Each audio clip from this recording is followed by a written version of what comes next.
I swear this is real.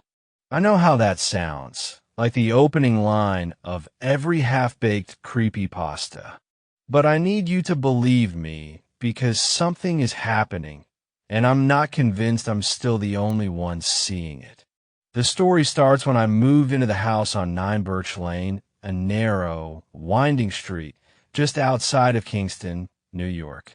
The town had charm, snow-covered maples, old stone churches, and streets that still echoed the weight of Dutch colonization. I'd taken the place on a 6-month sublet after my divorce went through. Clean break. No kids. Just me and a duffel bag full of notebooks and camera gear I hadn't touched in over a year. I was ready to disappear. 9 Birch Lane seemed like the perfect place to do it. The house was a squat colonial thing. Red clapboard siding, white window frames, and 2 narrow chimneys. Built in 1890. I'd never seen fireplaces like that before, slender, blackened with soot, but wide enough at the base to crawl into. I joked to the landlord, an older man named Mr. Greeley, that they looked like entrances to old tunnels. Greeley didn't laugh. He just stared at them and said, "Well, they haven't been used in a while. Probably for the best." For the first few days, the house was fine. Cold, drafty, but fine.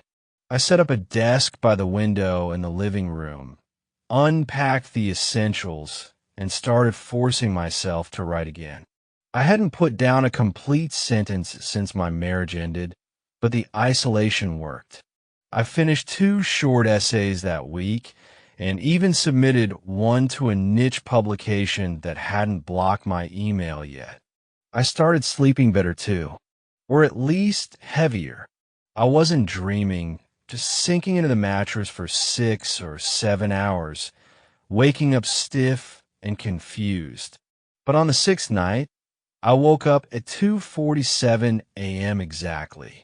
No sound, nobody's, just awake, like someone had clapped right in front of my face.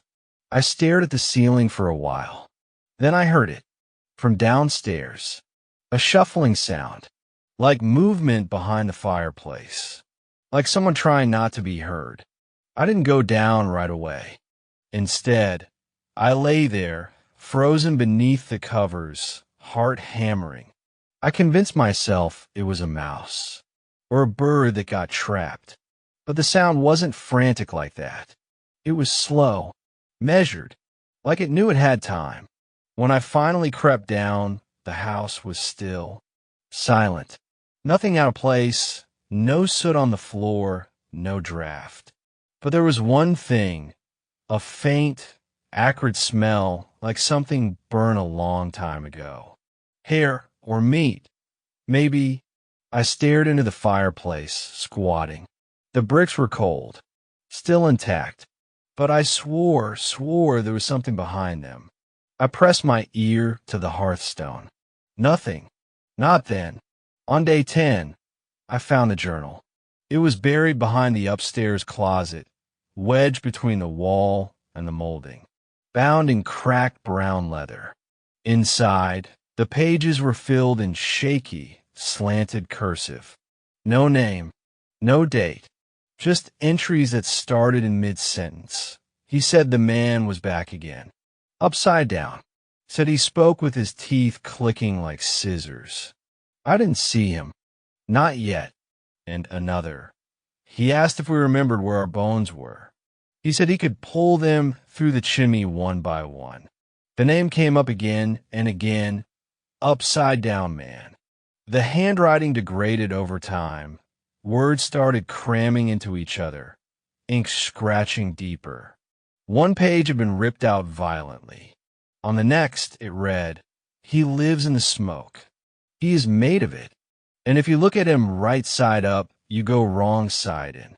At 2:47 a.m. again. This time, I was already half awake, sweating, chest tight. No dreams. But I woke with a word echoing in my head. Turn. Same sound from downstairs. Only louder. a dragging sound. But this time, it wasn't behind the wall. It was in the fireplace. I sat on the staircase in the dark, peering at it. I don't know what I expected, some animal, maybe a raccoon. But it was dead quiet now. Still, until the ash in the hearth started to shift. Something pressed from beneath. I ran to the kitchen and grabbed my flashlight. When I came back and shone the beam into the fireplace, there were handprints in the ash. 2, upside down. Not like someone reached in, like someone was crawling out. I called the police that morning. Told them I thought someone was using the chimney to break in. Maybe a vagrant. Maybe a squatter in the crawl space. The officer who came, Deputy Lansing, was polite but clearly skeptical. He was young, blonde crew cut, looked like someone who still lived in his old high school hoodie. He poked around the house, checked the flue. Sealed tight, he said, shining a flashlight up the shaft. No way anyone's getting through that without a jackhammer. What about the smell? He shrugged. Old houses smell weird. You sure you're not just getting spooked? I didn't press him, but before he left, he paused in the doorway and glanced toward the fireplace. Someone did die here, he said. Back in the 60s. A kid. Fell down from the roof. Broke his neck. They say he was trying to climb inside to scare his sisters. He half smiled. Guess he succeeded. Over the next week, the smell became unbearable at night. Always around 2:30, 3 o'clock a.m. It was like burnt fingernails and mildew. But worse was the sound that came with it. Not movement, not footsteps, whispering, but not from a person, from a flue. It came in rhythm, short bursts, then silence, then bursts again, like breathing, or counting. Once I leaned in close enough to hear, and what I caught was turn, turn, turn, turn. I fell backward, nearly hit my head. When I looked back into the fireplace, the soot had arranged itself into a crude human face. Upside down. It started staying up, watching. The next time it happened, I turned off every light. Sat on the couch across from the fireplace with my camera in my lap, hand trembling over the shutter. At 2:47 a.m. sharp, the firebox shifted. I didn't light a fire. I didn't move. But flames appeared anyway. A faint, flickering light, like the fire was trapped on the other side of the bricks, behind some thin membrane of stone. And in that fire, I saw him, a man, hanging upside down, pressed against the other side of the hearth like glass between us. His arms were too long. His fingers scraped down the stone with a sickening slowness. His head twisted at an unnatural angle, turning toward me, and his mouth began to open. But there was no face, only soot and teeth. So many teeth. That night, I left the journal outside in the snow. I didn't want it near me anymore. When I came back in, something was on the table. A note, written in fresh soot, scrawled across my desk blotter in wet black. He's watching how you yindy. Hashtag, hashtag, hashtag, closing thoughts. Part 1 that brings us to today. I've sealed the fireplace with plywood. I've shoved bookshelves against it. But still, every night I feel him. Upside down, waiting for me to make the wrong move. To look at him too long. To turn. I know the house has more secrets. Something happened here, more than just the boy in the chimney. I've started noticing other things too. Patterns. Reflections that don't match my movements. Pictures hung ever so slightly askew every morning. Like someone is testing the limits of being seen. I'm documenting everything. Even this. Even you, reading this now. Because if he escapes the flue, I think he'll come looking for a new fireplace. And maybe you have one. I didn't sleep the night after I found the soot-written note on my desk. I sat in the farthest corner of the living room, where I could keep the fireplace in sight, still boarded up, books stacked tight around it like sandbags. The faint odor of burnt hair lingered, like something smoldering beneath the floorboards. I didn't hear whispers this time. No movement, just the steady, unbearable sense of being watched from beneath. Every so often, I would think of the note, "He's watching how you yindy." I'd hear it in my head like a broken tape loop, the words slurred together by ash. He's watching and I wanted to leave. I tried to leave, but I made the mistake of reading more of the journal first. I had thrown it into the snow, left it outside, thinking I'd cleanse the house of whatever energy it held. But I found it the next morning back inside. It lay at the foot of my bed, completely dry. No signs of water damage. No melting pajes. Just dry leather and the smell of something sweet and sour underneath, like spoiled fruit and scorched insulation. More entries had appeared. They weren't in the original handwriting. They were in mine. But I swear to God, I never wrote them. He knows I see him now. I shouldn't have looked. Looking invites the turn. That's how he flips you. And below that, the mirror showed him first. Not the fireplace. That comes later. My mouth went dry. I turned to the last page, which had previously been blank. A symbol had been drawn there. It looked like a circle made of interlocking limbs, arms twisted into loops, legs bent backwards, and in the center an eye drawn upside down. That page was still damp, as if it had just been finished. I slammed the book shut and threw it in the trash. But I couldn't stop thinking about it. The mirror showed him first. There was only one large mirror in the house, the one above the fireplace mantel. It had been cracked slightly when I moved in, a diagonal fracture across its top right corner like a falling branch had once struck it. I'd always avoided looking into it too long. Something about its warped shape made it feel wrong, like it showed too much. That night, against all better judgment, I stood before it.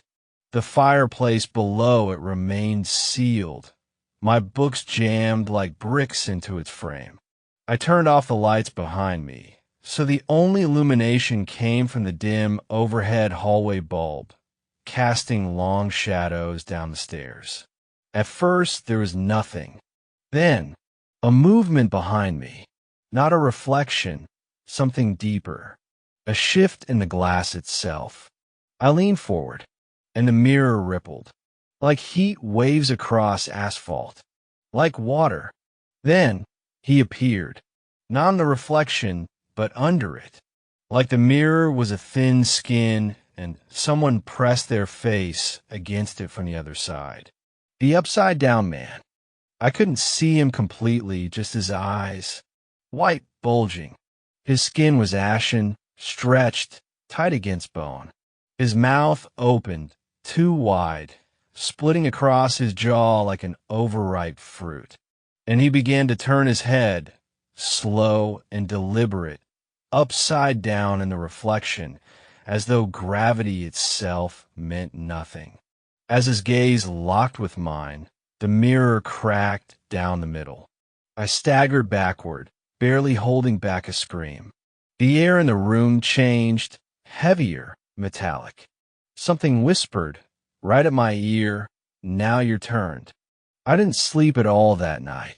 I drank until sunrise and waited for morning light to make the world normal again. It didn't. That day, I found scratches on the inside of my closet door. Not claw marks, not nails, letters, carved in long, shallow loops, "Let him stretch." I checked the windows. Locked. The front and back doors. Secure. I even set up a camera pointing into my bedroom for the night. I wanted proof. I wanted sanity. Like I was worse. The footage started normal. Me, turning off the light, climbing into bed around 1 a.m. I watched and fast forward until about 2:45 a.m., then slowed it. 2:46, my bedroom door opened slowly on its own. I never heard it. Then came the most horrifying moment I've experienced to this day. From the top of the doorway, a hand dropped down. Pale, elongated, fingers twitching like they were remembering how to move. Then another hand followed. Then a face, upside down, lowering slowly from the ceiling. He crawled down the doorframe, suspended from the top like a puppet, his limbs bending at all the wrong angles, his body upside down. He descended toward the floor, but never touched it. He hung there, inches from the ground, and watched me sleep for 17 minutes. Then, he folded back upward into the ceiling like a film reel rewinding, and the door shut without a sound. I turned off the footage. I vomited. I cried, and I knew that he wasn't in the fireplace anymore. Desperate, I contacted the landlord, Mr. Greeley, under the pretense of needing maintenance history. Ever have complaints from past tenants? I asked casually. There was a long pause. Then he said, "Well, there haven't been many. Not in the last couple years. What happened to the last one?" Another silence. Then he left suddenly. Didn't take anything. Just disappeared. Cops found his car idling in the driveway. Door wide open. Do you know his name? Yeah, Ellis Matheson. That night, I searched every social media and obit database I could. Nothing. Except a forum post from an old Reddit account under the name at ElliMath87, dated 3 years ago, titled, "Something Lies in My Fireplace." The post read, "Every night I wake up, and he's closer. He's not supposed to be here. He's supposed to be inside the bricks. But he's stretching, and if you look at him long enough, you'll hear the turning." The account was deleted shortly after. That night, I finally heard it fully. It didn't start loud, just a faint creaking like wood warping under heat. Then it began to rise in tempo. Creak, crack, creak, crack, crack, turn. I realized it wasn't just sound. It was inside my body. My spine ached. My fingers went cold. I stood in front of the mirror again, sweating, trembling, and my reflection smiled. But I didn't. I don't know how long I can stay here, but the journal is growing. The entries appear even when I burn the pages. I tore one out last night, and in the morning there were 2 new ones in its place. The upside-down man isn't a ghost. He's not a demon. He's something older, something wrong. He lives in the act of turning mirror to mirror, room to room, thought to thought. He gets closer every time you look. So if you've read this far, don't look in your mirror tonight. Don't listen to the creaking. And whatever you do, don't turn around too quickly, because sometimes the worst thing you can do is flip the world right side up. This will sound insane. It feels insane to write, even now. But something is shifting in the house, not just the layout or the temperature or the mirrors. The architecture of reality feels bent. Last night, I saw a man walking backward outside my window. Only it wasn't really walking, it was more like gliding, bending as he moved, like every bone was disconnected, his knees bending the wrong way. He was dragging something behind him. It left soot tracks across the snow. I stayed inside all day. Didn't eat. Didn't move.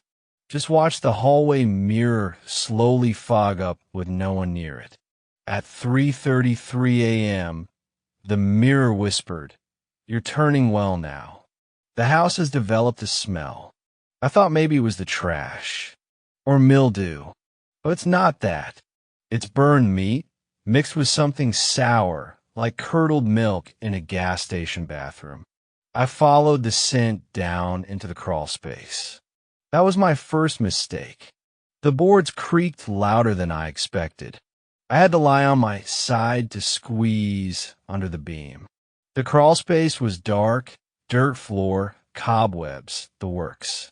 But in the very back corner, where I'd never looked before, I saw a pile of ash. Not just ash, burn bones. Child-sized, stacked neatly, almost respectfully. A spiral of charred fragments and soot. And at the center, a Polaroid, burned around the edges, warped with heat, but still visible. It was a photo of my living room, the fireplace in view. A man, me, was standing near the mantel. But what froze me? What made me crawl backward into a cobwebbed rat hole was this. From the fireplace, a set of upside-down legs were reaching out. Just legs, as if the torso was still inside the chimney. The timestamp said, January 25th, 2024, 3:03 a.m. 2 days from now. I didn't know who else to turn to. I remembered the name, Ellis Matheson, the previous tenant who disappeared. I dug deeper. I found an old emergency contact listed for him in a background search, as Sister Claire Matheson, still alive in upstate New York. I called her. She answered on the second ring. Hello. I told her who I was and where I lived. The address. The fireplace. The journal. I was rambling, trying to sound sane. The line went dead quiet. Then she whispered, You saw the Polaroid? My heart dropped. Yes, I said. There are bones under the house. And someone is in the mirrors. She didn't respond for almost 30 seconds. Then, he's real. But he's not a man. He's a copy. A memory echo. A reflection that broke out. We called him Sootbone. When Ellis was little, he used to say he saw him crawling down the chimney head first. Did Ellis ever? He burned the fireplace shut. But it was too late. Once you see him, he starts building your mirror version. And that version wants to replace you. The call ended. The line didn't hang up. It just went as static. And the static began to whisper over and over, turn, turn, turn, turn, turn. I bought a second camera, motion activated. I placed it inside the fireplace, pointing outward through a gap I carved in the book barricade. That night, I didn't sleep. At 3:03 a.m., the camera triggered. I didn't hear a thing from my room, but in the footage. The books inside the fireplace began to shift. Not fall, shift, as if pulled gently by a breeze. Then, from the darkness between them, fingers emerged. Long, blackened fingers, as if dipped in tar. They groped the edges of the book spines, feeling, tasting. Then the hand came through, upside down. It rotated slowly, then flattened itself against the lens. And for a moment, the camera feed cut out entirely. When it returned, one frame, no more, his face filled the screen. Burned, bent, smiling, then static. It's subtle at first, a slight delay, a difference in how my mouth moves compared to the reflection, but it's definitely off. Today, I stood in front of the bathroom mirror and waved. My reflection didn't move. Then it slowly raised the opposite hand. Not a delay, not a glitch, a choice. The reflection winked, then mouthed words I didn't say. I froze. I didn't breathe, but I watched its lips carefully. Let me in. The journal is back on my nightstand every morning. I burn it, tear it, shred it. It returns. Last night, I found an entry that wasn't written. It was scratched into the paper. It read, You will be the next photograph. And beneath that, Soup Bone doesn't stay in the fireplace. He just starts there. The night from the Polaroid. I couldn't sleep. Couldn't hide. So I waited. Camera ready. Knife in hand. Journal open. At 3:01, I heard the creaking. Not from the fireplace. From behind the walls. Then, the mirror began to bleed. A single drop of black liquid rolled down the surface like oil, leaving a trail that didn't reflect light. 3:02. Smoke began to leak from the floor vents. Not white smoke. Black. Thick and slow like syrup. And from the smoke, bones began to form. Not all at once. They assembled, one by one, like magnets drawn to each other, stacking limb over limb into a skeletal figure with impossibly long arms and legs that bent backward. Its spine was broken, hanging in a low U shape. It took its first step toward me and whispered in a voice that was mine and not mine, "Step into the hearth. Turn yourself out. Let the version inside stretch its way free."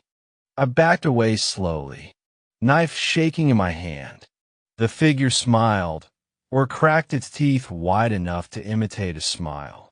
Then, behind me, I heard the creak of the fireplace cover shifting. I turned. It was open. Books spilled across the floor like they'd been kicked out.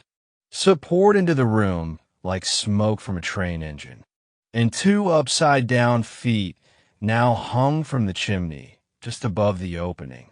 Wiggling. Coming down. I ran. I'm writing this from a motel 3 towns over. I don't remember driving here. I woke up in my car, covered in soot and with ash in my mouth like I'd chewed on charcoal in my sleep. There was a new Polaroid in my lap. It shows a motel room, this motel room, and the reflection in the window. It's not me. It's him, upside down, looking at me, smiling. The motel mirror is gone. I covered on the first night with a towel, but this morning, when I dared peek, the mirror wasn't there at all. Just a black rectangle of absence, a place where the wall folded in slightly like something had been swallowed. And when I stared into the void of it, I swear I saw bricks behind the wall. Old bricks, black with soot. Like the fireplace followed me. Like it's not in the house anymore. Like it's inside me now. It began with itching. I thought it was stress, nerves, maybe a rash from sleeping in the car too long. But when I lifted my shirt, I saw it, a perfect circular burn on the center of my chest. Thin, blackened, like the ring of a candle's base. At first I thought I must have fallen asleep with something hot pressed against me. But then I noticed the lines etched inside the ring. Arms, legs, twisting, an upside-down eye. It's the symbol from the last page of the journal, the turning glyph. And it's not just a burn. It pulses under my skin. Sometimes I feel a twitch in the bones beneath it, like something's growing there. Something turning. I try to go to a doctor. I waited in a clinic for 4 hours until they called me. While I walked into the room, the nurse looked up and didn't blink. She stared too long. I asked, "Is something wrong?" She just said, "I thought you had your back turned." "What?" "Nothing," she said quickly. I'm sorry." She checked my vitals in silence. Her hands trembled when she touched my wrist. When I left, I looked into a small convex security mirror in the hallway. My reflection had no face, just a blank skin mask, stretching upward as though it was slowly inverting. I didn't even scream. I just ran. Back in the motel, the ceiling has begun to creak at 3:03 a.m. every night. Same time as always. But last night, instead of the whisperer, I heard a voice from inside the vent above the bed. The crawl space is where he builds you, where he makes your next version. The TV turned on by itself. Black and white static. Then, my face on the screen. Only it wasn't me. It was the mirror version of me. Upside down. It blinked, then spoke. The chimney leads nowhere. That's why he needs you. You're the way out. I shouldn't have. But I needed answers. Needed to see what was waiting. The house was silent when I returned. Snow piled up along the porch. All my books were gone, ripped from the fireplace and strewn across the floor, blackened at the edges like they'd been burned from the inside out. The journal was waiting on the kitchen counter. The pages were now blank, except the last. It had my obituary printed on it. Jared Neely, 32, died in an electrical fire that gutted his small home on January 28th, 2024. There were no remains, just soot and teeth. That date was 2 days from now. I ripped away what remained of the barricade. The books crumbled like ash between my hands. Behind them, the iron plate sealing the chimney shut. It was hot to the touch, pulsing. I pried it open. Inside was no flue, no bricks, just an endless shaft of darkness, deeper than physics allowed.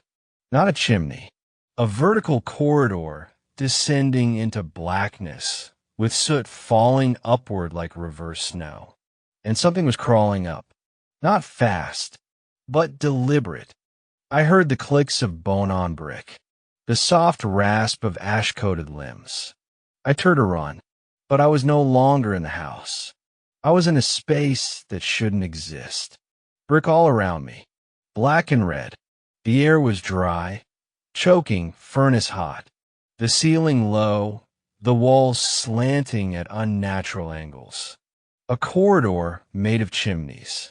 Miles of them, stacked, twisted, endless.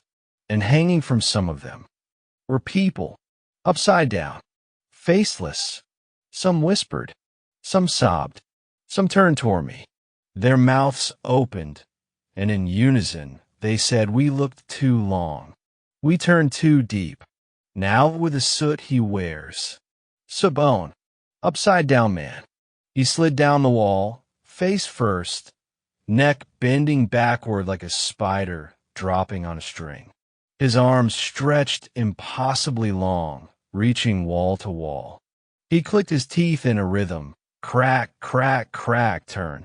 Then he said, in the exact voice of my father, "You're almost ready to wear." He moved closer. "Your skin is the exit. Your mind is the key. You just have to let me in." He reached out, and everything split. Not like waking from a dream, like falling into someone else's. I'm writing this from a library 30 miles from the house.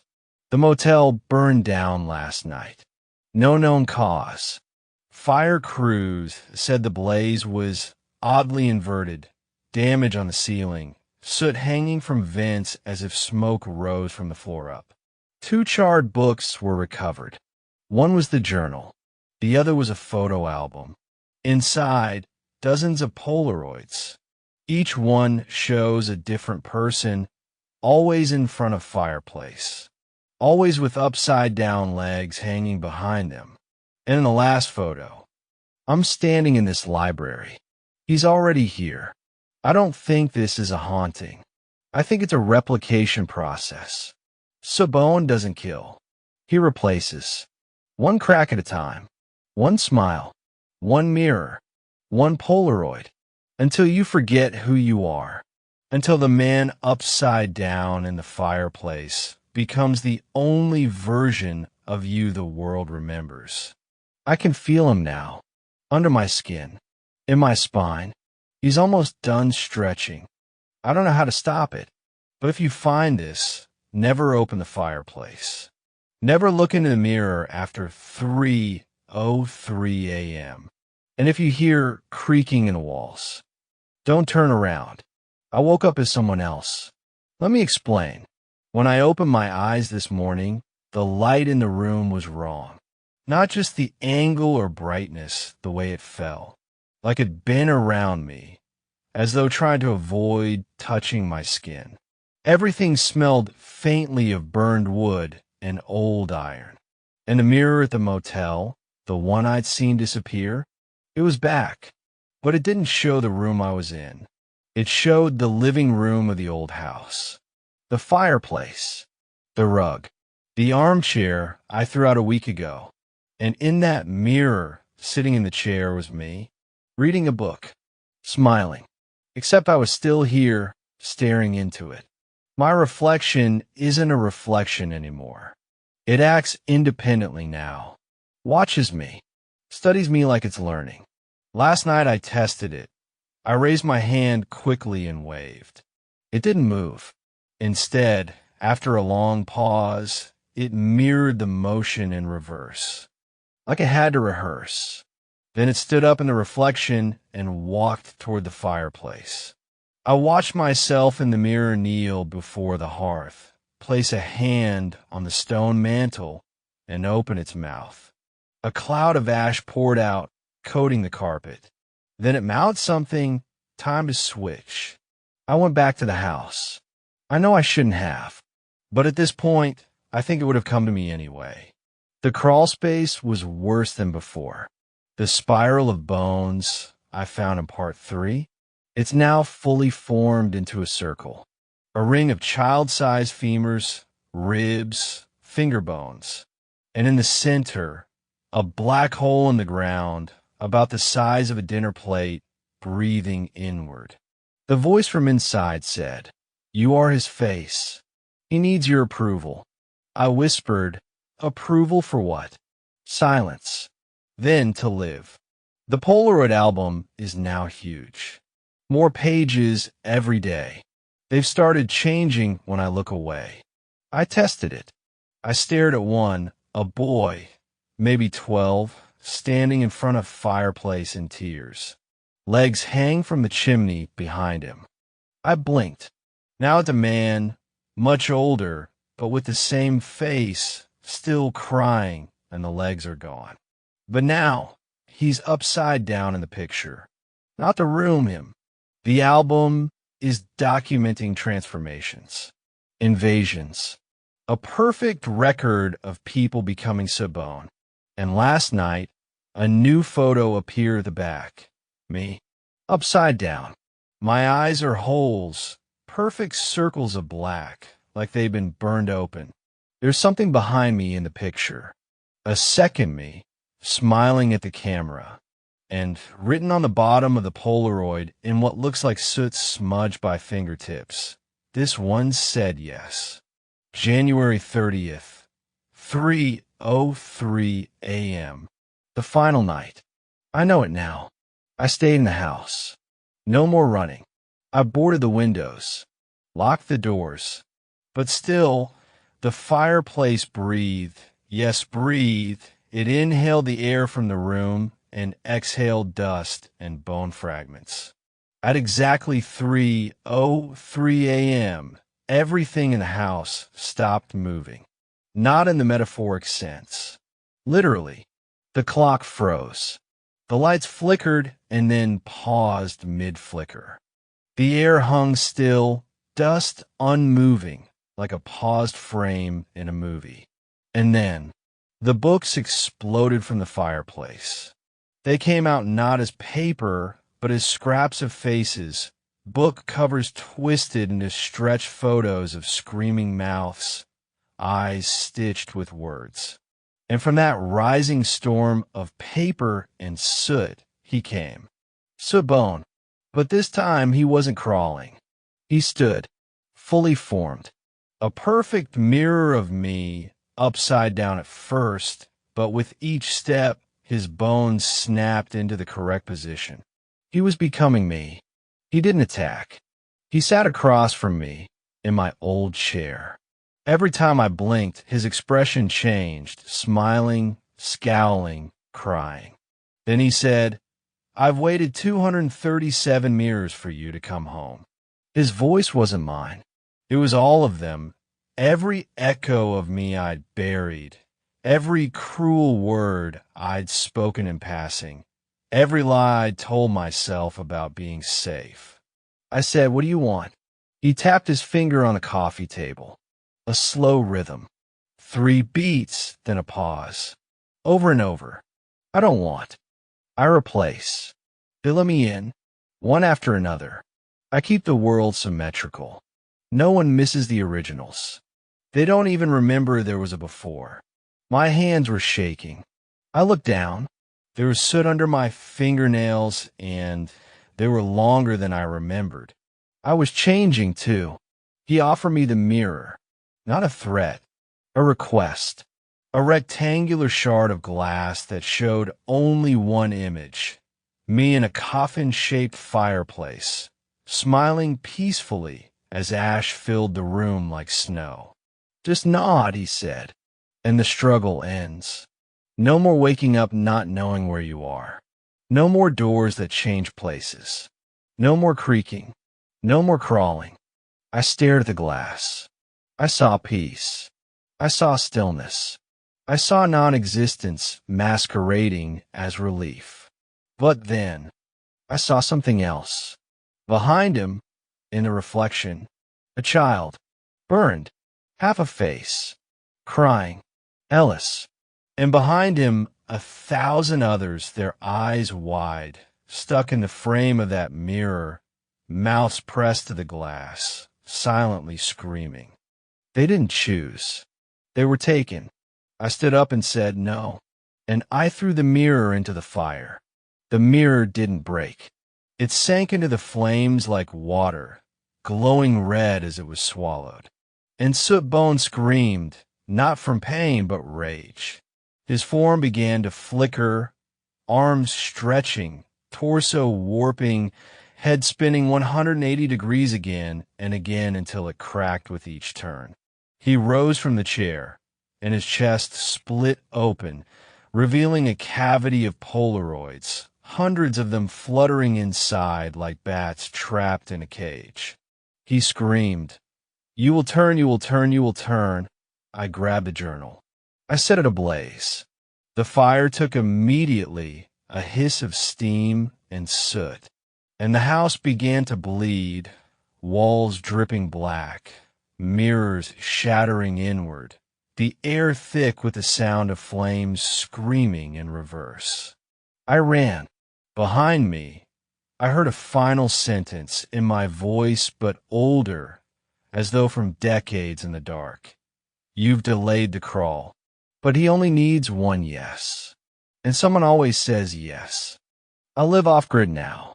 No mirrors, no photos, no fire. I don't sleep in one place twice. I burn my journal pages after every entry. But last week, I found something on the ground outside my tent. A Polaroid. It shows me sleeping, peacefully, in this same forest. Only, the image is upside down, and the timestamp says, tomorrow. If you're reading this, you've seen something you shouldn't. A shape in a mirror. A flicker in your fireplace. A photo that changed when you looked again. That means he's chosen you next. You won't see him at first, not fully. He'll come in smoke, in the corner of the TV at 3:03 a.m., in the creak of ceiling boards when nothing moves. Then the photos start, and the bones gather. And if you ever wake to find your reflection smiling when you're not, don't look away, because that's not your reflection. That's him, stretching. If you're listening to this, it means the last copy of the journal burned, and I'm either gone or something else now. There's no clean way to explain what happened after I opened the fireplace. The things I saw weren't hallucinations. They were blueprints, instructions. The upside-down man isn't just a haunting. He's an event, a replacement protocol, a self-replicating identity virus. And if he gets through, he doesn't just take your face. He takes your timeline. He undoes you. The house was ash, charred timbers, the frame like a blackened ribcage reaching into fog. I stood there in the snow and remembered fire, but there were no ashes. Just soot, so fine it clung to my skin like memory. But I had to go back. I wasn't the only one anymore. 3 others had contacted me, strangers who read fragments I posted online under a fake name. They described the same thing, photos that change when no one looks. The time 3:03 a.m. and sudden nosebleeds. Feeling their mirrors breathe. Seeing their own upside-down reflection smile before they did. And worst of all, one of them dreamed of me, burning. The last night I spent in the remains of the house, I brought only 3 things. 1. The final Polaroid that had appeared in my tent. 2. A camcorder. 3. A mirror I had never looked into before. I waited until 3:03 a.m. and right on cue, the creaking began. But this time it came from beneath the floorboards, like someone dragging themselves through molasses and teeth. Then the whisper, "This body's almost done." The camcorder picked it up. Only when I played it back, the whisper was mine. The fireplace wasn't a fireplace anymore. It was a womb, a gate, a throat, and it opened. He came out wrong at first, like a spider forming midair, limbs telescoping from smoke. But then he straightened, bones cracking in sequence like a human zipper being zipped shut. He looked like me, only slightly off. His eyes were too close together, his smile too wide, his skin matte and colorless, like it was dusted in flour and forgetting what blood felt like. I spoke first. "Why me?" He didn't answer with words. He reached into his chest and pulled out something round. A Polaroid camera. He held it to his face. Took a photo. The flash hit like lightning. And when I blinked, I was looking at myself holding the camera. He doesn't speak in language. He speaks in reversal. Every gesture, every flicker of movement, it's your memory played backwards. He sat across from me. We both breathed the same way. Same tics. Same patterns. And then he held up a Polaroid. Me. From years ago. Smiling. Innocent. Then another. Me. Holding a burned dog. Crying. Then another. Me. In the crawl space. Bleeding from the eyes. Laughing. "These are the pieces," he finally whispered. "You give away each time you forget." Then he leaned forward, eyes burning with black fire. "You're nearly hollow. I need only a little more."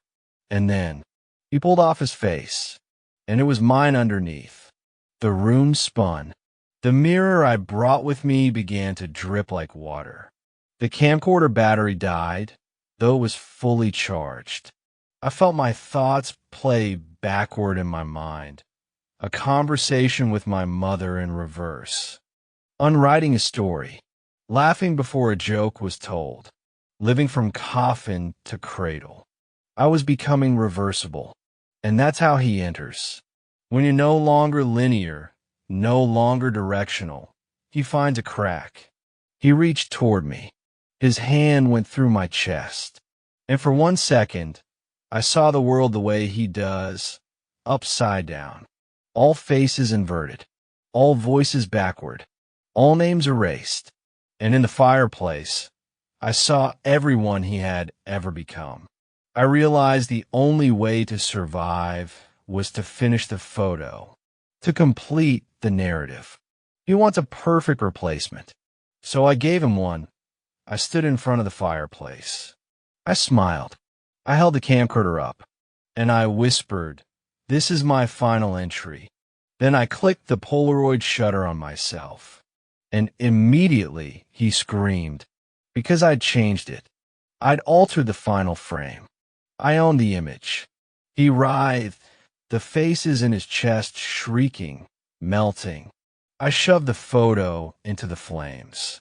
The air turned inside out, and he collapsed. Smoke, fire, teeth, a whisper like wind through paper. "You'll have to take my place." I didn't win. I survived. There's a difference. The fire department said there was no structural evidence of a fireplace in the house. They said I was found in the crawl space, surrounded by scorched photographs, none of which developed into anything. But I remember them. I remember him. And every night, I see my reflection try to blink before I do. If you found this story, if you're reading these words, then it's too late for someone you know. Maybe even you. Here's how it starts. A cold fireplace that smells warm. A mirror that sometimes seems too deep. A Polaroid left where you swear you didn't put it. Your reflection. Smiling when you don't. The time 3:03 a.m. on the dot. A creaking in the ceiling when you hold your breath. If any of that happens, do not take a photo of yourself. Do not go into the crawl space. Do not ask who the upside down man is. He doesn't speak unless you ask. He doesn't crawl unless you're watching. But most of all, never let him finish the photo, because once he does, he steps out of the fireplace, and you go in,